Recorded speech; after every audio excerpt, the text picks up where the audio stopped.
yes, that is exactly what you guys think it is. What's up, guys? It's Drifts and Lifts here. Welcome back to the Drifts and Lifts Epic Volvo Drift YouTube channel. We got gravy for you today in a relatively small amount. It's nothing too crazy today, but I really wanted to show you guys my new Volvo part that I'm super excited to be putting on Miss Huff. So there's been a lot of, I've been telling you guys that I've been trying to get these for a while now, and finally on just last weekend we headed over to Pumpkin Smash. So that was on Vancouver Island at Western Speedway. So I went over there with the boys and we had a great weekend of lots of drifting. When I was over there, I met up with my good friend Trevor Shaw, Tent Shed Trev, you guys may know him as on Instagram there. And I finally purchased the individual throttle body setup that he had on his other car that he is now parting out. So thanks to Trevor, he saved these for me because he knew that my car Miss Huff would be the perfect car to put these things on. So I'm going to show you guys a little bit about them and kind of do a walk around. The video is not going to be anything too serious today. We're not going to go drifting. We're not going to go do any crazy stunts. I just really wanted to show you guys these because it's really, really cool. And this is kind of a one-off thing that Trevor built himself. So you can't just go and buy like this at anywhere, essentially. He gave me a really killer deal too. What I would have had to pay to make this and all the research and development and making this all work, it would have been just the biggest pain in the ass, and Trevor gave me a wicked deal on this whole, basically a bolt-on IPD setup, ITB. You know I'm a Volvo guy when... Alright guys, so yeah, this is essentially what he built it out of. Was the bottom flange here, he used a factory B230F intake manifold, and as you can see, the only reason he did that was for the injector holes, just for the injector holes. Then right after that it is cut. Then he ran some aluminum piping right off that, and then he has this kind of plate here, which is essentially welded to the aluminum piping. And then the throttle bodies actually bolt to this big plate here. So these throttle bodies are actually from a 20 valve 4AGE Toyota motor, a silver top, so that was the Gen 1 of the 20 valve. So these throttle bodies are 42 millimeter in size. So if you guys know anything about the 20 valve 4AGs, they had kind of two generations of them, the silver top and the black top. The silver top had a 42 millimeter throttle body. The black top actually went a little bigger with the 45. This is all Trevor could get his hands on. I'm sure it will be plenty, and if you look, the throttle body is really similar in diameter to this tube and everything. So everything's pretty linear the whole way up. There's really no airflow restriction. Like, I know there's not going to be a whole lot of light here, but if we take a peep down there, it's literally just a straight shot right into the head. So I'm super fired up to run these. It's going to be absolutely insane. I want you guys to let me know in the comments what you think of power differences, because it looks like there's going to be more airflow and it looks like it would increase performance, but you never know. Sometimes engines are weird, and a certain way the air flows from this way, it'll speed up the velocity of the air and it actually ends up making more power. You don't really know these things until you put them on a dyno and test it. There's a lot of people on the internet that say things that they don't actually know. They just, oh, it felt kind of faster. But yeah, so we're actually going to be dynoing this, and I'm going to put it on the, put Miss Huff on the dyno with the stock intake setup that we have now. We're going to do a couple pulls, get a baseline number, and then we're going to install our ITBs. Dan's going to have a bit of a challenge tuning these. They're going to be a little more difficult than your typical setup, but Dan has tuned ITBs before, and he's actually done like V8s with ITBs and stuff, so this shouldn't be too bad. Let's also, so if you look at the linkage and stuff, I actually don't know what Trevor made this out of, but he says it. He actually went through a couple different styles before kind of ending at here. And this should all be synced, because with individual throttle bodies, obviously there's not just one throttle body and one similar vacuum throughout the whole manifold. It's going to be individual, right? So you really need all these throttle bodies to be synced. So essentially the throttle bodies have to all be opening the same amount when you're opening this right here. It's actually really smooth though, and it's really cool because I think Trevor actually synced them, so they should be good, but they can go out of sync a little bit. So we have a tool that we put in here, and it shows us how much vacuum we're pulling, I believe. I'm not too exactly sure how it works, but it's a way to sync these and it'll be all good. So we're still running stock fuel pressure regulator. I'm going to be throwing the white injectors from Miss Huff has white injectors, so it's like a T5 white injector. And then if you look, there's a bunch of vacuum lines coming off it.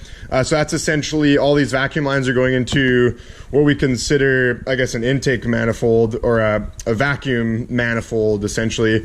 So it kind of equalizes the vacuum, and then it gives us something to run our brake booster off of, as well as a couple other vacuum lines to wherever we want them to go. So it's cool. This has got a little bit of a brace. Trevor said that he had, before he had the brace, he actually had one of these crack in some way.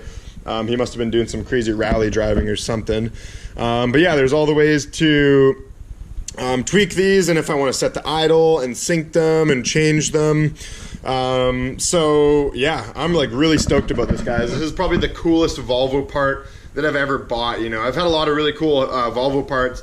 The head from Dennis Blom, the ported head with the cool cam in it, was really sweet, the 531. But this is just so unique, and you never see this. Like, I think I'm going to be one of the only people with ITBs on a souped up Volvo motor, B230 at least, in Canada. I don't know, maybe there's some other guy kicking around.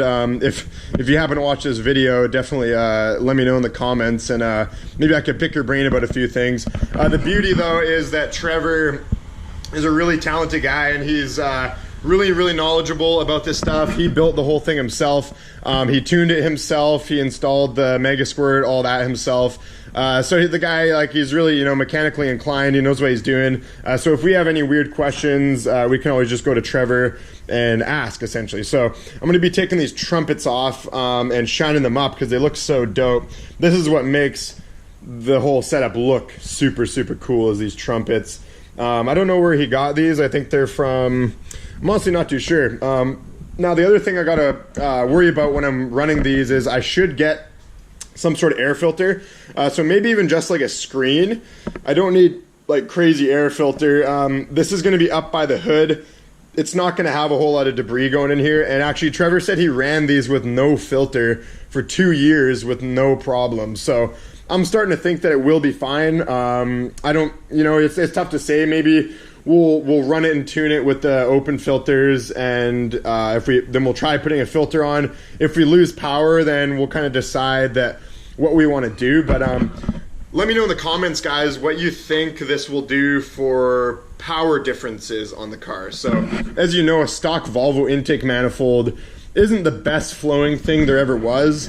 And looking at this, it's funny because 4 of these throttle bodies compared to 1 2.5 inch throttle body that they come with factory, this is going to be a lot more flow. There's going to be just more surface area, more diameter in total, more air to come through. So I think it's going to gain power. I think that it's going to gain maybe 5 to 10 horsepower, and it maybe will lose some torque in the low end just a little bit.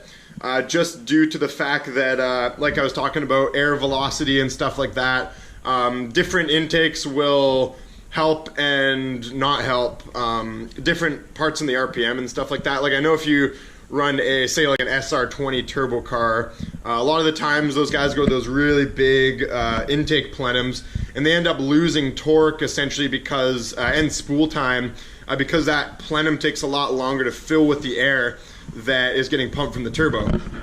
So I'm not really going to know until we actually get it on the dyno and see for ourselves. But anyways, let me know in the comments if you kind of what you think it's going to make in comparison to the stock intake manifold. So yeah, that's pretty much all there is to these guys. They should be pretty straightforward. We're just going to run an alpha N setup, so off TPS, maybe a map sensor, but I don't believe you can do that just with this vacuum box here. I think it won't be a perfect representation of the vacuum and that kind of stuff. So Dan says he can just tune it just on TPS, and since the car isn't getting daily driven and driven on the street and anything like that, the car is so terrible on gas, it would be just brutal to do that. I think it's going to be fine. It doesn't, like, you know, all we're really doing is mainly wide open throttle stuff and boom, boom, boom, feathering it when we're drifting and stuff. So I think it's going to be great, guys. I'm super stoked. So I apologize that the video is nothing too special today. I just really wanted to show you guys these because I was really excited about them. So we have a pumpkin smash video coming out really soon. That is coming up in a couple days. I'll have it out for you guys. Tons of fun at that track. We actually got to go for a ride in Tent Shed Trev's supercharged Volvo, his red 740. If you guys have seen his Instagram, I'm sure you've seen some of this stuff. But that car is so epic, and he built this crazy exhaust manifold, and the supercharger whine. It's just got this crazy sound coming from the car, and it is really badass. So unfortunately, he blew up second gear in his tranny, so he didn't get many runs, but we did get some cool footage of it. Then what else we got? This weekend coming up, we got a drift event. I'm actually probably going to be taking Edna to it just so I can wall tap it off walls. And I actually sold my trailer to a guy in the same town as me, a really nice guy. And he actually said that if I want to use the trailer ever, I can rent it off him for dirt cheap. You know, most people they'll rent you their trailer for $60 or whatever. I think he's talking a lot cheaper than that. So maybe like a hand job or something. I don't know. We'll see what happens. But yeah, so we're gonna be going to Agassiz this weekend, doing some big drifts, and then the weekend after that, we have another mission event, and Jake's gonna be going to that one. Not sure if I'll have the ITB set up quite then. I got to book in some time with Dan to see when he's able to do that at post-ace performance. But lots of stuff to be excited about, and lots of cool stuff coming for the channel, guys. So make sure to check out the Drifts and Lifts store. Check out the merchandise. Got tons of cool stuff there. If you guys are new to the channel and haven't seen my merchandise, it is pretty awesome in my opinion and a lot of other people's opinions. So the link to the store is in the description of this video. Go check it out. It's a great way to support the channel and keep me, you know, putting ITBs on Volvos and doing big drifts with them and stuff like that. So yeah, that's about it, guys. I will leave you there. Like and subscribe for big, beefy Volvo turds. Peace out.